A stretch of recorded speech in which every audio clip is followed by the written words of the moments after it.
केरल में कोट्टायमपुरी नाम का एक हरा भरा गांव था। गांव में अल्लू नाम का किसान अपने परिवार के साथ रहता था। अल्लू गन्ने की खेती करता था। पापा, फसल कब कटेगी? बस 1 सप्ताह के बाद फसल कटेगी। इस बार गन्ना बहुत अच्छा हुआ है, 100 कुंटल से कम नहीं होगा।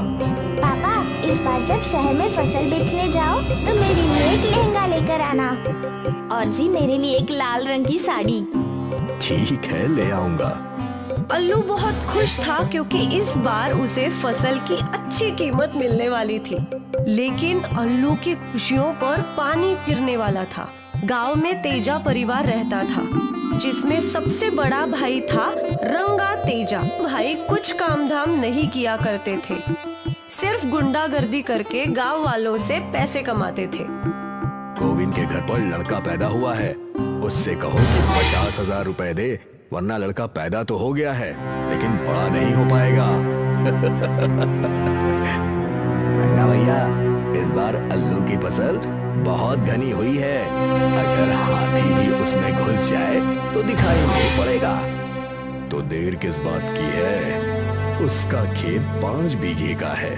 4 बीघे की फसल काट लाना और 1 बीघे की फसल उस बेचारे गरीब अल्लू के लिए छोड़ देना।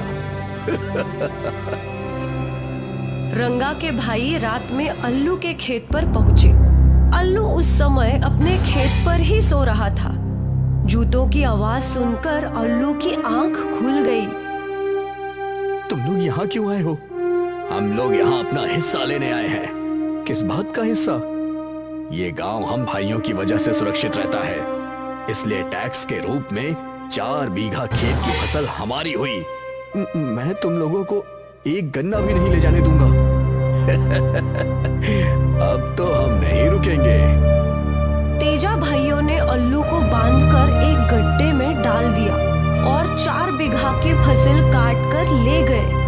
अगले दिन जब काफी देर तक अल्लू घर नहीं पहुंचा, तो अल्लू की पत्नी को उसकी चिंता हुई। पार्वती, तू खेत पर जा और देख तेरे पापा अभी तक क्यों नहीं लौटे। पार्वती जब खेत पर पहुंची तो उसने गड्ढे में से अल्लू की आवाज सुनी। आपको यहाँ बांधकर किसने डाल दिया? बेटी, वो तेजा भाई सब कुछ ले गया। पार्वती ने अल्लू को खोला, तब अल्लू ने शेष बची 1 बीघा फसल काटी और उसे लेकर शहर गया। अल्लू की फसल सिर्फ 10,000 में बिकी। अगर तेजा भाइयों ने मेरी फसल ना लूटी होती तो मेरे पास 50,000 रुपए आते। अगली फसल 6 महीने के बाद आएगी। इन 10,000 से छमाही खर्च कैसे चलाएंगे? अगर मैं अनीता और पार्वती के लिए साड़ी और लहंगा लेकर जाऊं तो मात्र 5-6 हजार ही बचेंगे, और नहीं ले जाऊंगा तो उन्हें बुरा लगेगा। समझ में नहीं आ रहा है कि क्या करूं। अल्लू विचारों में डूबा हुआ रेल लाइन क्रॉस कर रहा था, तब अचानक ट्रेन आई और अल्लू को पता ही नहीं चला। अल्लू फिर कभी घर नहीं लौट पाया। उसकी पत्नी और बेटी कई महीनों तक शौक में डूबे रहे। पार्वती बेटी, इस तरह से कब तक भूखी रहोगी? अब हमें ही खेती बाड़ी संभालनी होगी। चलो खेत पर चलते हैं। अनीता और पार्वती जब खेत पर पहुँचे तो उन्हें किसी बहुत बड़े जानवर के पंजों के निशान दिखाई दिए। खेत में कई जगह सफेद बाल भी पड़े हुए थे। माँ, ये किस जानवर के पैरों के निशान है और ये इतने सारे सफेद बाल कहाँ से आए? पैरों के निशानों का पीछा करते करते अनीता और पार्वती घनी झाड़ियों में पहुंच गए। झाड़ियों में उन्हें एक बड़ा सा सफेद पंजा दिखाई दिया। माँ, ये देखो। बेटी, हमें यहाँ से भाग जाना चाहिए। पार्वती और अनीता जब डर कर भागने लगे, तभी झाड़ियों में से एक बहुत बड़ा ध्रुवीय भालू निकल आया। रुक जाओ, मुझसे डरो नहीं, मेरी बात सुनो। बेटी, रुकना मत। वो बोलने वाला भालू हमें खाना चाहता है। माँ, रुको तो सही, वो हमसे कुछ कहना चाहता है। मैंने अपनी ज्योग्राफी की किताब में पढ़ा था कि ध्रुवीय भालू सिर्फ ध्रुवीय प्रदेशों में पाए जाते हैं। तो तुम यहाँ कैसे आ गए? 20 साल पहले की बात है। उस समय मैं बहुत छोटा था। तुम्हारे पापा की शादी भी नहीं हुई थी। तुम्हारे पापा का एक दोस्त था, राकेश। राकेश मजदूर के रूप में काम करने रूस गया था। वहाँ जहाज के द्वारा चुपके से मुझे रूस से यहाँ ले आया। राकेश को जब शहर जाना पड़ा तो वो मुझे तुम्हारे पिताजी के पास छोड़ गया, क्योंकि शहर में मुझे पालने के लिए जगह नहीं मिली। तुम्हारे पिता ने ही मुझे अपने खेतों में छिपा कर पाला है। तुम्हारे पापा कहाँ हैं? बहुत दिन हो गए, वो मुझसे मिलने भी नहीं आए। पापा अब नहीं रहे। पार्वती ने भालू को सब कुछ बताया। तुम चिंता मत करो, हम मिलकर तेजा भाइयों को सबक सिखाएंगे। आज रात तुम कुछ गांव वालों को इकट्ठा कर लो। पार्वती ने गांव वालों को इकट्ठा किया और उनसे कहा, तेजा के भाइयों ने आज मेरे पिता की जिंदगी बर्बाद की। ऐसे ही वो कल तुम्हारी जिंदगी बर्बाद कर देंगे।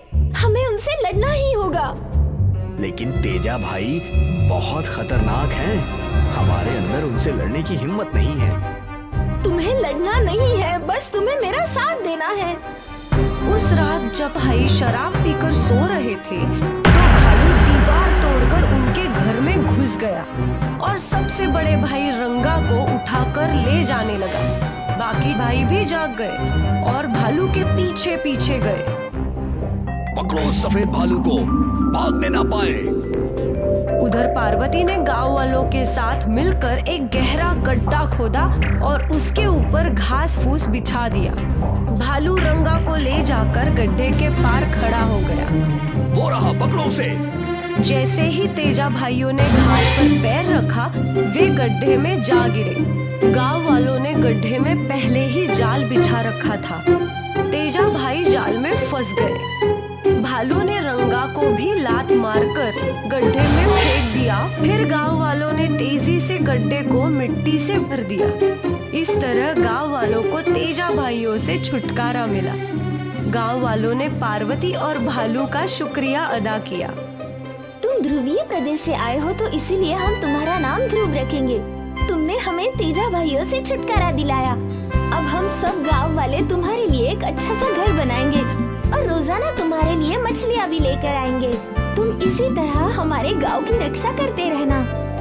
मैं वादा करता हूँ कि मैं तुम्हारे पूरे गांव की हिम्मत से रक्षा करूंगा। बस शहर के किसी आदमी को मेरे बारे में मत बता देना, वरना मुझे पकड़ ले जाएंगे वो लोग। तुम चिंता मत करो, हम किसी को नहीं बताएंगे कि हमारे गांव में एक ध्रुवी भालू रहता है।